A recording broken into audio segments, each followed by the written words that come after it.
how to fix slow downloading on your Chrome browser. Hello guys, in today's video I'm going to show you how to fix slow downloading easily and fast.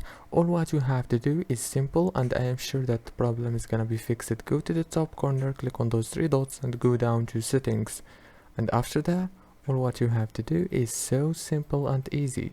Just go to the system right here, click on it and disable the hardware acceleration, and also this option right here like this.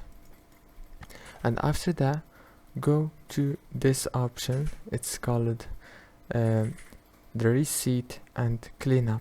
Click on cleanup computer and click find, and after that all what you have to do is go to the top here and type flags. Now search for parallel downloading and go down here, you will find this option. Click here and click enable, and after that click on relaunch.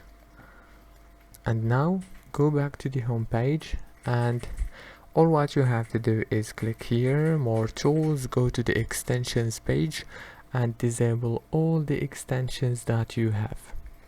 Don't forget to like and subscribe, and thank you so much for watching.